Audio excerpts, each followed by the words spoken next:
Spotlight Saturday is back again with another first volume I can actually stand behind, as unique, well-written, and one that really surprised me in the best way. As suggested by a friend in the comments, I'll be tackling some omnibuses for some of the August Spotlight Saturdays, so I guess it'll be a little omnibus August, if you will. Except for last weekend's Spotlight Saturday, of course, which I just had to rant and get the bad taste of that manga series out of my head. So if you haven't watched me vent about that one, go check it out after this video. But today we're talking about Issak. Issak? Issak? I'm not exactly sure how we're pronouncing this one, but I'm going with Issak. And anyway, when this cover popped up, I don't even remember where I saw it first, but I feel like I was like looking for things to buy, as one does, innocently scrolling through what new releases there are, and this title popped up online. I was intrigued. I hadn't really heard anything about it, and the summary was interesting, but not exactly my cup of tea. But what really struck me was this cover. I just could not peel my eyes away from it. The art, the character design, and especially the intensity in these eyes. Like, it just drew me in and wouldn't let go until I said purchase. So yes, we have another case of Zoe gave in to a cover buy. But this one ended happily, so all's well that ends well, right? So let's dive into this first omnibus review. Like I said, the contents inside were not 100% up my alley. I'm not a huge historical fiction girly. I just personally would rather grab a sci-fi, a fantasy, or a romance before historical fiction, personally. So what is Issak about, you may ask? The summary goes as follows. The year is 1620 and Europe is on the precipice of strife that will grow into the 30 Years' War. Catholic and Protestant forces clash across battlefields ruled by sword and gunpowder alike. And mercenaries of every background join the battlefield for money or their own personal reasons, just like our main protagonist, Issak, the namesake of this very series. Issak is a lone Japanese warrior who is on a mission of revenge to find and kill the man who is responsible for the murder of his master and who has since fled Japan for Europe. Issak becomes one of these mercenaries for hire who ends up smack dab in the middle of this growing conflict and ends up assisting the Protestants in this first volume as he joins the bloody war in his quest for revenge. I would say I do like a good revenge story. So my interest was piqued by the revenge aspect and, like I said, this cover, but I was wary of the heavy focus on fighting and battle would become exceedingly boring to me as I read, and this is only the first volume, so I can't say I won't become bored of the series, but so far it surprised me. It came out swinging and I never found myself bored while reading this. I'd say there's two reasons for this.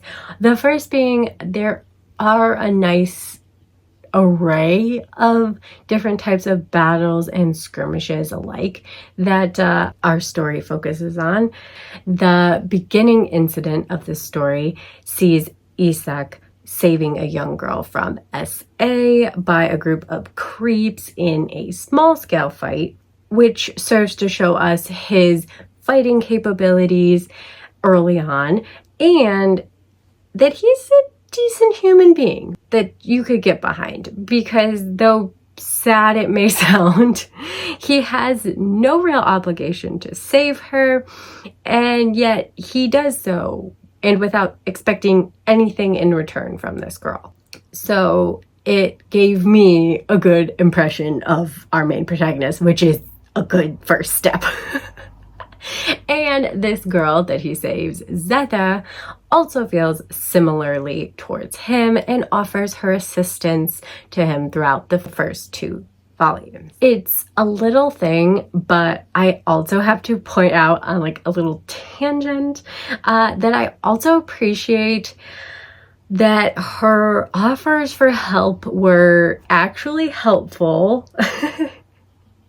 That sounds really condescending, but sometimes in series, stories, whatever, girls offer to help and then become a nuisance or the reason they get more fucked over or something. And that doesn't happen. She's genuinely helpful and is also never strongly rebuked by Issak or any of the other soldiers alike for offering her help. Like a lot of times, no, this isn't for women. We men, we do it. You not able to do it. You woman. Like that bullshit, okay? I just so not into that misogynistic bullshit. I don't care if it's period accurate. We could, and this is what this does. It gets away from that. Like whether it would have been period accurate or not, I don't care. I like that they don't dismiss her or treat her other than or weaker or less capable because of her gender. Just a little thing, but I appreciated it, okay? Instead, they actually rally around her and thank her for her continued help. And it's interesting because she's also already portrayed as kind of this idealist, looking forward to the future, a beacon of light, so to speak, contrasting well against Issak's narrow pinpoint concentration on revenge, painting his world rather black, metaphorically. So I found it to be a nice contrast, a foil of being very different individuals that we get to follow. I'm excited to see if Zeta becomes a bigger part of the story moving forward, and I'd like her to personally, but we shall see. But yeah, back to the fights in this story. After that little skirmish where he saves Zeta, we have our first real crisis in the story, a large-scale siege against a castle in which our protagonist Issak and the Protestant army is tasked to protect and hold their ground. And so they cannot let this castle fall. And Issak offers to help them, to assist them. This is where he whips out his weapon of choice, which is a gun. And I liked how it subverted my expectations. I mean, obviously we see him with a gun on this cover, but I didn't know that that was what his and his master's skills and prowess were. I naively assumed it had to do with katanas at the beginning because they are from Japan and I associate katanas with Japan. But he is actually a master gunsmith and, shooter, and he really gets to show off in this first volume of the omnibus. So that was really cool to see. And after that, we mix in again, smaller skirmish with a big scale fight. But then this big scale fight, we change locations and the Protestants actually take the offensive and take the fight to the other army, which presumably is the Catholics. And I think the constant mixing up of locations and types of attacks made the story retain a fresh and interesting feeling. Can it keep up this momentum and this variety as the story progresses? Again, I'm not sure. I'm only hoping for the best case scenario. The other aspect of the battles and the series so far that also helped to keep my interest were the characters. I wouldn't say I've become totally like on their side and rooting for them other than our protagonist here, Issak. We don't really get enough characterization or background on any of them. Even Issak's character thus far has been pretty surface level, but I couldn't help already be drawn to him and hoping he succeeds on his quest for revenge, even if that revenge is murder. I don't know, man. Something about his eyes, his intensity, I like him. And that fictional character just so happens to be an upstanding person and a tough and strong warrior in his own right, but who respects others' abilities and is able to rely on them too when needed. Doesn't hurt. It's refreshing.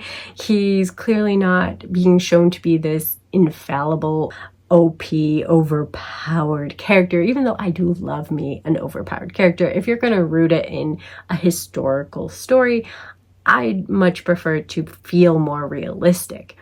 And doing that makes this character and its story feel rooted in reality, as well as giving greater stakes to this world inside our story. There is this lingering unknown, this tangible feeling of fear that any character can die, that this is war and deaths around every corner. I mean, sure, he's our protagonist, so it's less likely, but still, it feels like more of a possibility instead of just like, you know, the action stories I'm thinking of where you're like, no matter what happens, he can be bulldozed over and he'll be fine. He'll be right as rain. And the other characters, though, like I said, so far are lacking in their characterization and backgrounds and stuff, are still somewhat likable, and I hope